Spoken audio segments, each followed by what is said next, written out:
Turned Up Dead is a true crime podcast. The cases we cover include details of violence, sexual assault, suicide, and homicide. It is not suitable for children, and listener discretion is advised. The opinions expressed in this show are those of individuals and not Turned Up Dead.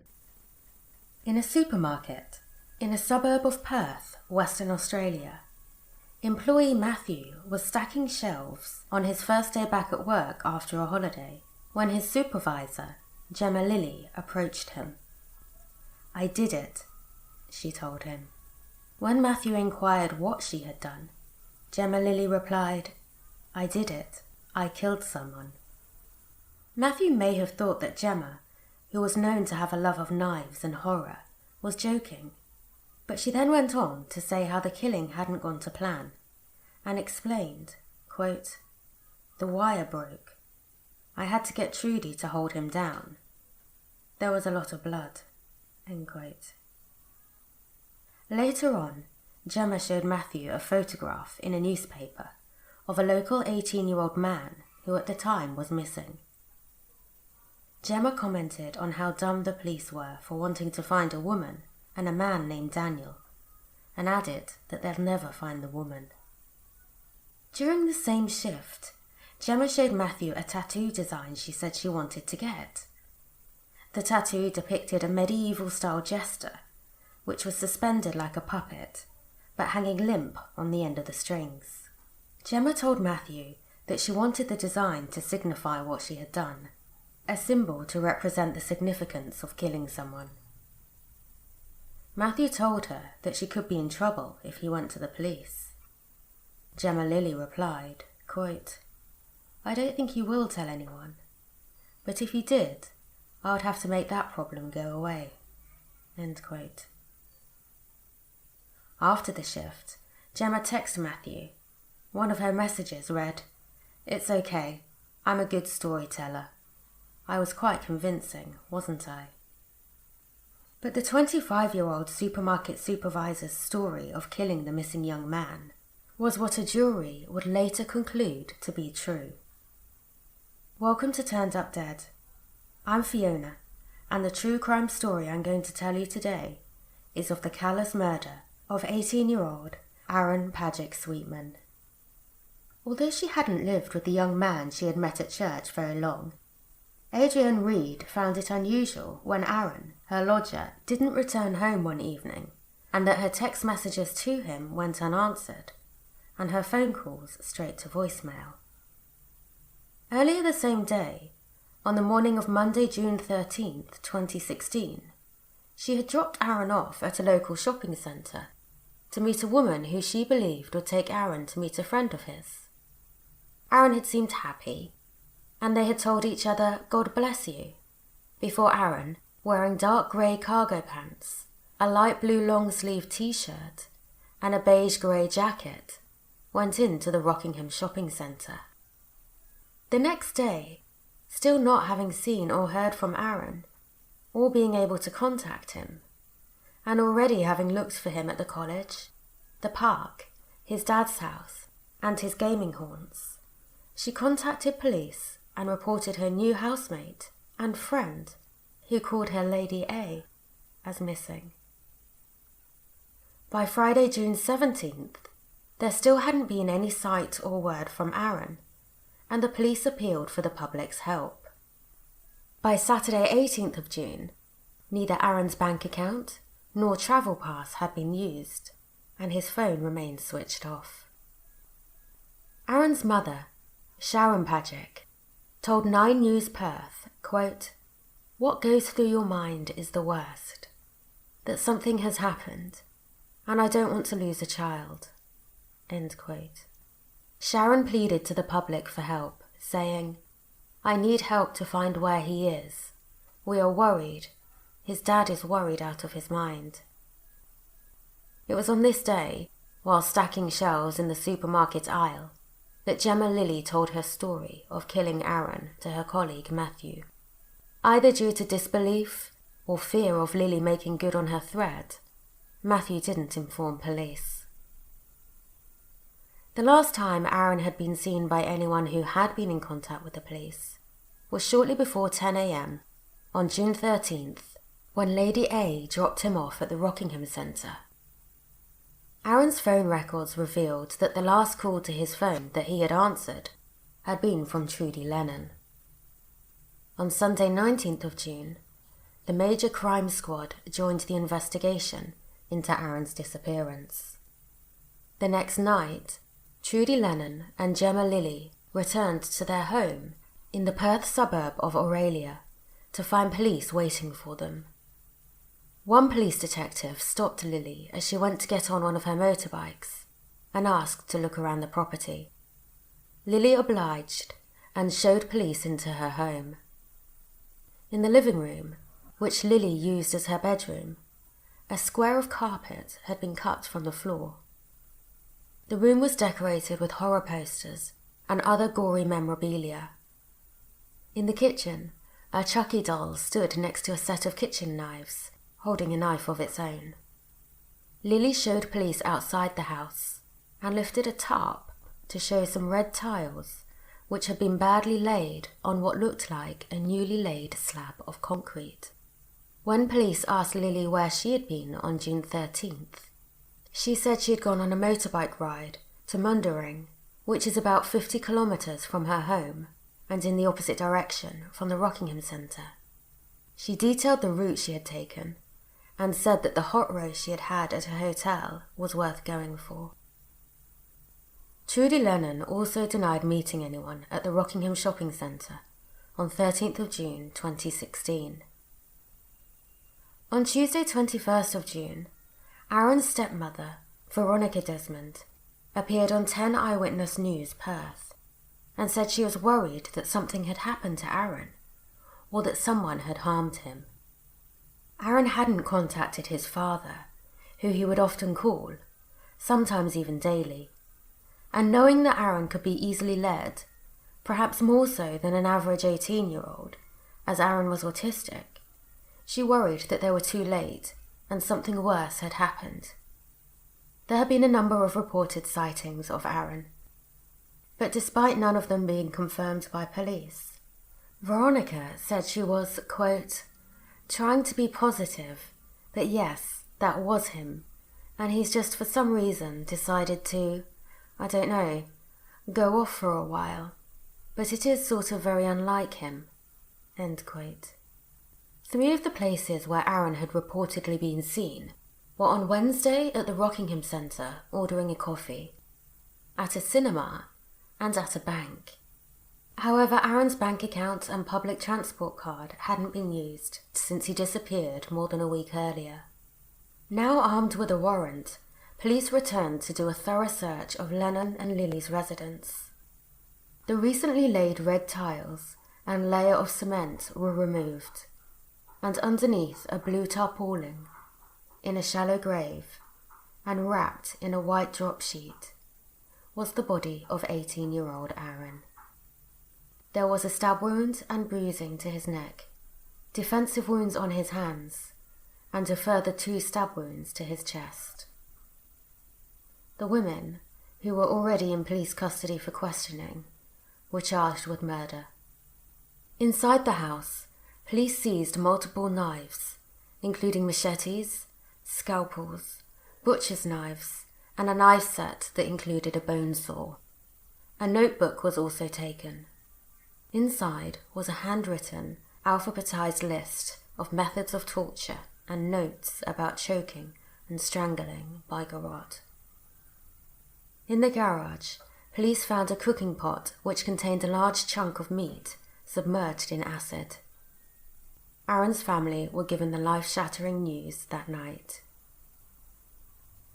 Having first denied having anything to do with Aaron's disappearance, but now faced with the evidence police had, in her first police interview after the discovery of Aaron's body, Trudy Lennon admitted that she had invited Aaron to the house on June 13th, apparently to load some games on her son's computer as a surprise, and that she and Jemma Lilley had picked him up from the Rockingham Centre, but alleged she didn't know that he'd be killed.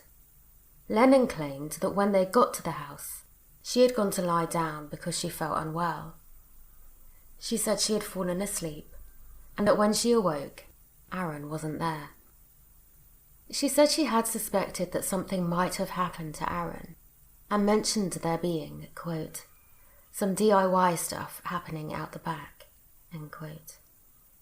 But she said she feared a hitman would be sent after her if she said anything, and told police, quote, they might be able to get my kids and my family. If I keep my mouth shut, it should be okay, end quote. The day after Aaron was found, his father, Keith Sweetman, had the heart-wrenching task of identifying his 18-year-old son's body.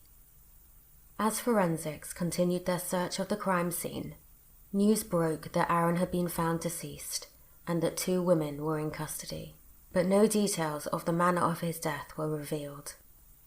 The Facebook page, R.I.P. Aaron Pajich Sweetman, was created, and a fundraiser was started to help with funeral costs. In her second police interview, which also took place the day after Aaron was found, Trudy Lennon continued to point the finger at Jemma Lilley. When Detective Sergeant Blaine asked her if Lilley had groomed her into meeting Aaron and taking him to her to, quote, carry out what she needed to do, end quote, Lennon answered yes, and then added, but I didn't think she would do it. The detective asked Lennon about a book that Lilley had written when she was about 16. Lilley had named the book Playzone, and it told the story of a fictional serial killer and leader of a group of followers whom he trains to torture and kill. The followers are called maggots. Lilley had named the killer SOS after real-life serial killer David Berkowitz, who referred to himself as the son of Sam. Lilley also referred to herself as SOS. She had an SOS tattoo. She rode a Yamaha motorbike, which had the personalised plates 1SOS1. And she used the name SOS in messages between her and Lennon. When Detective Sergeant Blaine suggested that Lilley had wanted to make the fictional story a reality, Lennon agreed. Lennon also agreed when asked if Lilley thought she was one of her followers. She told the detective that she believed Lilley, quote, really thinks she's this SOS character, end quote. Lennon then went on to give her version of the events of June 13th. The West Australian reported that Lennon told police, quote, she came up behind him and tried to put some wire thingy, a garrote thingy, and it snapped. I walked out and came back. She was on top of him with a knife. I walked out again, end quote. Lennon claimed when she returned again, Lilley was on top of him with a knife, and when she asked Lilley what she had done, Lilley answered, he's dead. Then, Lennon told police, quote, she made me help her clean everything up, end quote. But Lennon hadn't been a bystander of a planned murder of which she knew nothing about, and she started to let that slip as the questioning continued. When Detective Sergeant Blaine suggested that Lennon had fulfilled her role as Lilley's follower, her maggot, she replied, mm-hmm. And when he said, quote, you contacted Aaron that morning, knowing what was likely to happen, end quote. Lennon replied, quote, possibly, yeah, end quote. In her interviews with police, Jemma Lilley pointed the finger at Lennon and claimed that she had been asleep when Aaron was killed. Back at the property, police had discovered a concealed room. The door to the room had been fitted back to front and was locked. Police used a sledgehammer to break the lock in order to enter the room. What they found inside was disturbing. The windows were covered with black plastic, and the walls were covered in more of the blue tarpaulin. A red toolbox was in one corner, and a shopping trolley, or cart, stood in the room. Its sides had been cut away, and 2 wooden planks were attached to the base, a sort of makeshift gurney. The wood had some red stains on it, and a clump of dark hair was wrapped around one of the wheels. A single strand was caught in the frame. A cloth found close to a mob had what looked like blood on it. However, the tiled floor showed no signs of bloodshed. The following day, Thursday, June 23rd, both women appeared separately at Perth Magistrates Court. Neither made an application for bail, and they were both remanded in custody. The same day, police revealed to the public that Aaron might have known one of his killers, as they had studied in the same college. In the evening, hundreds of people gathered at a candlelit vigil in Kwinana to honour Aaron's life. The community prayed and sang songs, and those that had known Aaron shared memories of him. Aaron Pajich Sweetman was born on February 20th, 1998 to parents Sharon Pajich and Keith Sweetman. At age 18, Aaron had let his dark hair grow long, and he was about 5'5" tall, or 167 centimetres. He had a slim build and an open, friendly face. Aaron had a trusting nature, and may have been more trusting as he was on the autism spectrum. Aaron was a gamer, and he had a personal YouTube channel where he uploaded some gaming videos. He was also into anime and superheroes.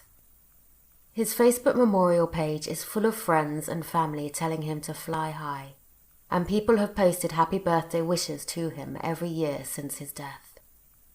The vigil for him was organised by a man who had never even met Aaron. In April of 2016, Aaron had left home to move in with Lady A in Waikiki. They would attend church together, and she drove him to the local TAFE college while he was studying electronic engineering. She said Aaron was just like one of her own children. Aaron's father last saw his son a couple of days before his life was taken. They had talked about Aaron's future plans. At 18, Aaron had a whole lifetime ahead of him. He told his dad that he wanted to study, save money, and go to Japan. His last words to his father were, "I love you, Dad. See ya." On October 26th, Lilley and Lennon both entered pleas of not guilty. They were remanded in custody until the following October, when their trial would start. Evidence gathered for the trial told a very real horror story of Aaron's murder. Jemma Lilley, who is British, had been living in Australia for more than 5 years when she invited her friend Trudy Lennon and her 2 sons to move into her house. The women quickly formed a dangerous bond, and inside the house, which they called Elm Street, they told each other their darkest thoughts. In less than a month, their fantasies of violence and murder would become reality. On May 31st, 2016, in an online conversation, Lilley and Lennon spoke of being ready to kill. Lilley wrote, "I feel as though I cannot rest until the blood or flesh of a screaming victim is gushing out and pooling on the floor." And she continued, "I cannot shift this belief that the world has become not only ready for me, but it needs me to be ready." Lennon replied, "It is definitely time. I am ready, you are ready." Items from a Bunnings shopping receipt, dated May 16th, showed items used in the murder and attempted cover-up. Bunnings is a hardware store similar to Homebase in the UK and Ace Hardware in the US and Canada. On June 3rd, the pair returned to the store. So far, they had purchased a circular saw, bleach, acetone, a large drop sheet, a big blue barrel, and a container of acid. On Sunday, June 12th, the day before they murdered Aaron, they visited 2 Bunnings stores and bought the same product: 40 litres of hydrochloric acid in one store and 60 litres of hydrochloric acid in another. On the morning of Monday the 13th of June 2016, Lennon called Aaron. Lilley had never met Aaron, but Lennon had once lived across the street from Aaron and his family and had known him for about 9 years. Under the pretense of installing some games on a computer for one of her sons, who Aaron had often played with, she invited him to the house. Lennon and Lilley got to the Rockingham Centre early. Before meeting Aaron, they were seen on security cameras at the Department of Transport, and again in an electronics store where they bought a Polaroid camera. They waited for the bank to open, and Trudy left the shopping centre to move her car from where she had originally parked it to an area at the back of the car park, furthest away from cameras. Lady A dropped Aaron off at the Rockingham Centre at 9:55 a.m, where he was seen on cameras, walking in the centre alone. He was to meet them by Kmart. Despite trying to park away from the cameras, one recorded Aaron jog into Lennon's car, and all three were seen in the car as they exited. Lennon driving, Lilley in the passenger seat, and Aaron sitting in the back. Lilley had a few motorbikes and had installed 4 motion sensor security cameras around her property as protection.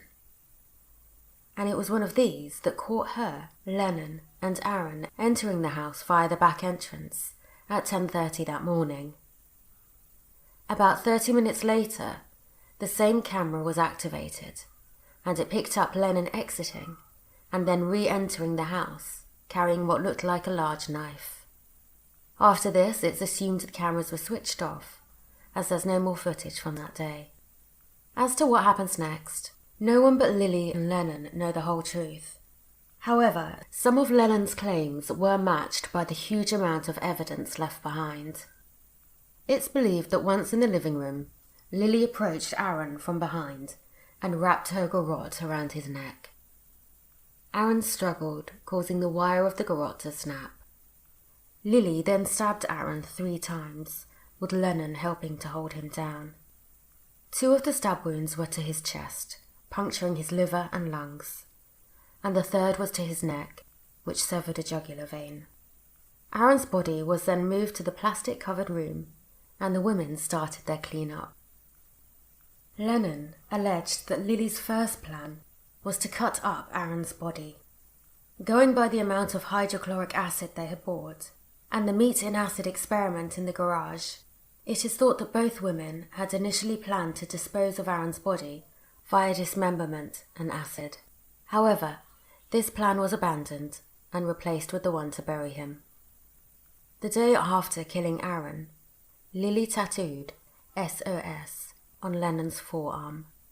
On either this day or the next, Lilley told her co-worker, Miss Davy, that she had broken her garrote, which she had previously taken to work and shown to Miss Davy.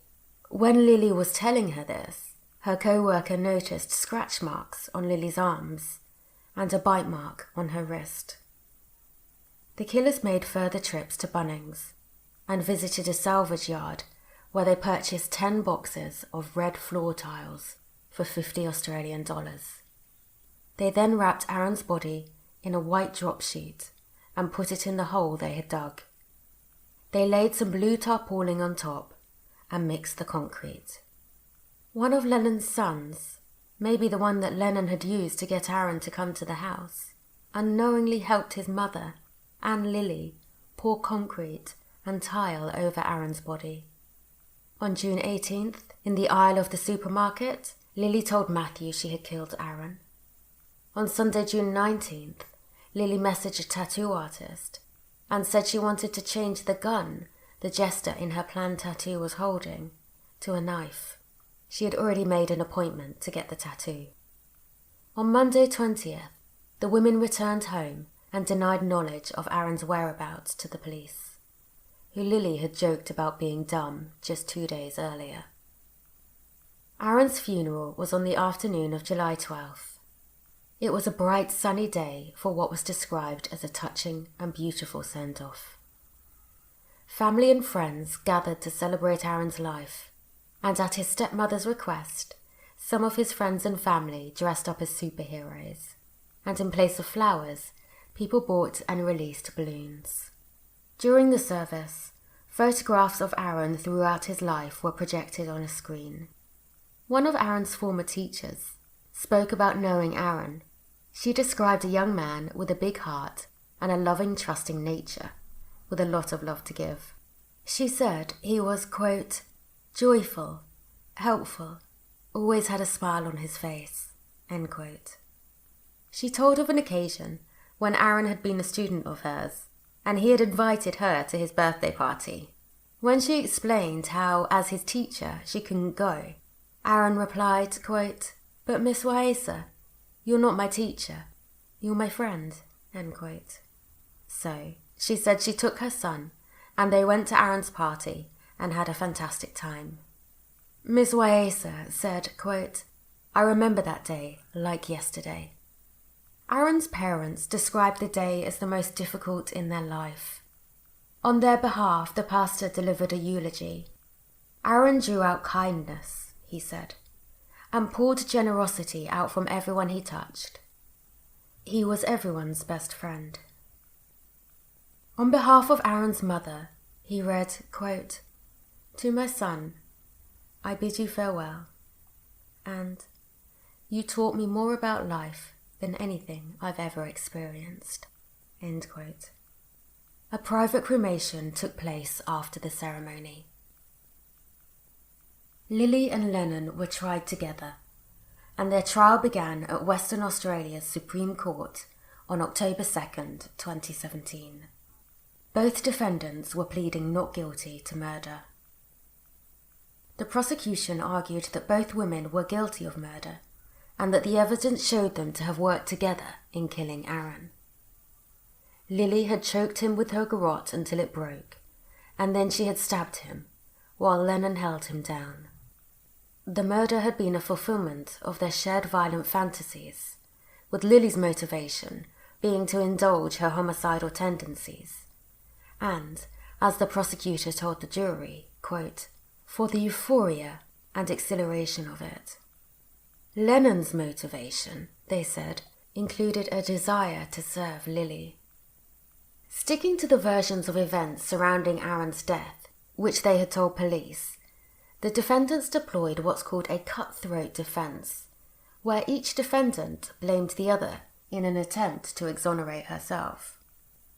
Supermarket employees Matthew and Miss Davey testified that after June 13th, 2016, Lilley had told Matthew that she had killed someone and Miss Davey that she had broken her garrote. The following description is graphic, and it caused Aaron's stepmother to leave court in tears. Matthew testified that Lilley had told him that when she stabbed Aaron in the chest, the knife made a cracking sound, and that she had to push the knife in a long way, which had been hard. Another co-worker of Lilley's told the court that in April or May of 2016, Lilley had told him, quote, "SOS was going to come out soon," end quote. Miss Davey testified that Lilley had told her something similar around the same time, and that the garrote Lilley had shown her was very similar to the garrote found by police at Lilley's property. The jury heard from a video store employee who said that in late 2013 or early 2014, Lilley told her that she wanted to kill someone by age 25. A man testified that in April 2016, with his consent, Lilley had cut him with a knife. Before this, they had spent hours talking about knives and cutting. Lilley had confessed to him that she had wanted to cut herself, and that she had cut somebody else in the past. She had made 2 3 to 4 centimeter cuts on his right leg, with what she told him was her favourite knife. The cuts weren't deep, but they bled a little. The man had then cut Lilley's leg. The jury saw video and photographs of the crime scene. Some of these showed Aaron's body, still wrapped and in the uncovered grave in the women's yard. Diagrams of Aaron's injuries were shown, and Dr. Jody White gave testimony of their extent and nature, and stated that the use of a garrote could have caused the bruising to Aaron's neck. Facebook messages between Lilley and Lennon from April and May 2016 were shown as evidence of Lennon's desire to follow and serve Lilley. In these messages, Lennon used the name Corvina, which was a name she had used when she was involved in Perth's BDSM scene. These messages between the defendants showed the development of a friendship in which Lilley, going by the name SOS, was dominant. The first of these messages was from Lennon, and it said, quote, "I will fear you, but respect you. I would not challenge you. I would naturally submit to you. My fear would be because I am in awe of you, and because I respect what you are, and I see you as my dominant." End quote. A message sent from Lilley days before the murder read, quote, "I feel as though I cannot rest until the blood of a fresh, screaming, pleading victim is gushing out and pooling on the floor, until all the roads and streets are stained red and abandoned, and the fear in the back of everyone's mind and on the tongue of every human left standing is SOS. I cannot shift this belief that the world has become not only ready, but it needs me to be ready." End quote. Lennon responded, "It's definitely time. I am ready. You are ready." Lilley took the stand. Over 5 days, she admitted that she had first lied and that Aaron had been at her house, and she and Lennon were the only others there with him. She also said she had been involved in purchasing items used in his murder and laying the tiles over his body.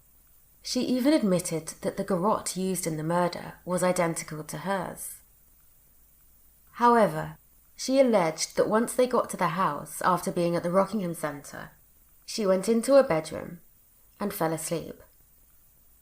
The last time she had seen Aaron, he was alive and sitting on the sofa. Lilley claimed she had lied because Lennon had asked her to, because Lennon didn't want anyone to know that she had been the last person to see Aaron. Lilley claimed that when she woke up, Aaron was gone. She said Lennon had cleaned the house and buried Aaron alone. She didn't know he was below the tiles when she laid them. According to her, when she asked about the missing square of carpet and sofa, Lennon told her the cats had urinated on them. Lilley said the messages, in which she used the name SOS, were all part of a fictional role play for an upcoming book. SOS and Corvina were to be characters in the book, and the messages she and Lennon had sent each other were in the context of those characters meeting. Lennon didn't take the stand, but the jury did get to see and hear her speak. 3 recordings of interviews she had had with police were played to the court. In these interviews, Lennon told her version of events, in which she was innocent of the murder, and that she didn't know of Lilley's plan to murder Aaron. In her defence, a still image from a GIF found on Lilley's phone was shown. It depicted a woman cutting a man's throat on the left side. In their closing address, Lennon's defence said the image showed, quote, "the stabbing to the left side of the neck, which is where in fact Mr. Pajich was stabbed." I suppose they were trying to make the jury doubt Lennon's guilt of murder by showing that Lilley had caused this wound, which was fatal. There was the chance that some jurors might not find Lennon guilty by reasoning that she hadn't caused Aaron's fatal injuries.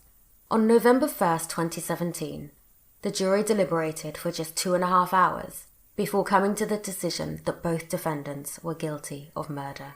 When the verdict was delivered, there was no visible reaction from Lilley nor Lennon. Whilst Aaron's parents were emotionally devastated from hearing some of the worst things imaginable that had been done to their child, they were happy that justice had been done and hopeful for life sentences. The trial had lasted 5 weeks, and due to the nature of the crime and evidence seen and heard, counselling was made available for the jurors. After the trial, Sharon Pajich said, quote, "You just can't get it out of your head. It's going to be a lifetime for me." End quote. Aaron's father felt the same and called his son a hero for the fight he put up.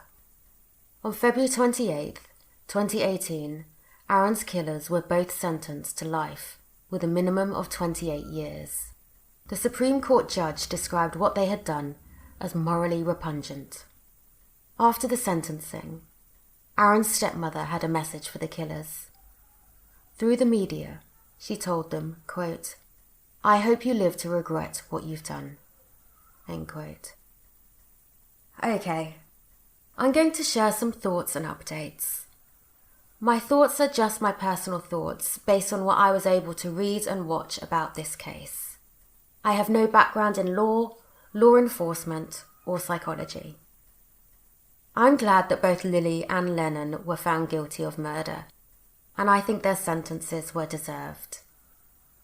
About the verdict, I wrote, the jury deliberated for just 2.5 hours before coming to the decision that both defendants were guilty of murder. But what I was thinking was, the jury took just 2.5 hours to see through their bullshit. Jemma Lilley had the audacity to try to appeal her conviction. She thought it unfair that the jury was shown a number of pieces of evidence. These were mostly her own comments about SOS to other people, and about the book she had written as a teenager. I think if Lilley hadn't referred to herself as SOS, had the tattoo and number plate and so on, she might have a point. But she did refer to herself as SOS, have the tattoo and number plate and so on. And that's exactly why the book was allowed as evidence. Whereas others who write about serial killers create fictional characters and write fiction, Lilley created a character that represented her homicidal fantasies, which she then tried to make reality. Thankfully, Lilley's appeal was denied. I have no idea why Lilley became the person she did. Was it due to nature or nurture or both? Her obsession with killing was said to have started at an early age. Her parents separated because of the physical and psychological abuse her mother inflicted on her children. But lots of people experience that, and they don't become killers. Lilley herself said that she feels no emotion for other people, and a woman who had been her stepmother described her as a psychopath who was deranged. So perhaps she is a psychopath. Whatever she is nowhere near as clever as she seems to think, and I've no idea how she thought anyone would find her not guilty. I doubt Lilley will ever feel guilt for what she did, not only to Aaron, but to his family, friends, and even their community. I expect Lilley will pose the same threat after the minimum term of 28 years, when she'll be about 53 years old. Less is known about Lennon's background, but I'd say she probably wouldn't have taken part in a murder if it weren't for Lilley. Although don't get me wrong, she did take part in a murder, and that was her choice. So I believe she's rightfully being held accountable for a reasonable length of time. But would Lennon be a threat to society if she were released in the future? Without Lilley's influence, perhaps not. If she were to be released after the minimum term, she would be 70 at the very least, and therefore even less likely to be a risk. That's even if she lives long enough. But saying she does, Lennon has 3 children, who might have children of their own by then. Should they be denied of their mother and grandmother? I don't know. Lennon took advantage of a man she had known since he was a child, a young man who was barely out of childhood, and who had played with her own sons. I don't know if Lennon was aware that Aaron was autistic, but she definitely knew that he would trust her.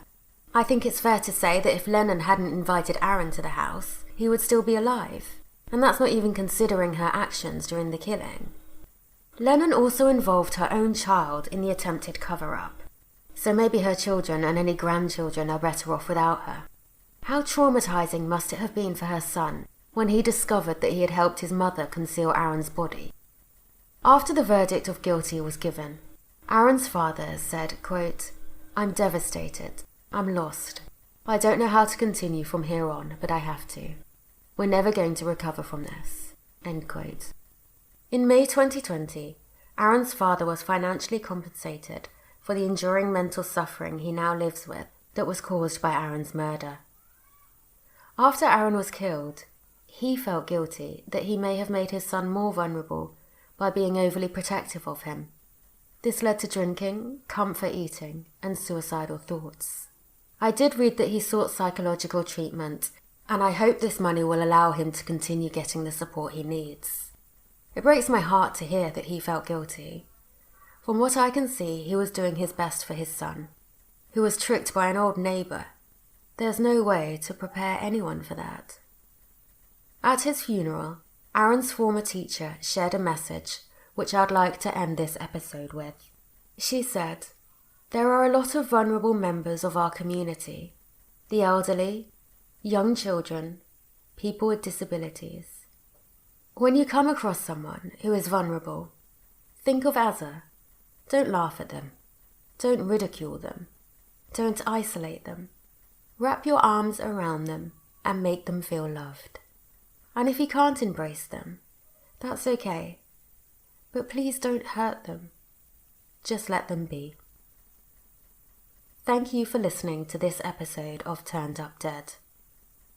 A transcript of this episode and all sources used can be found at turnedupdead.com.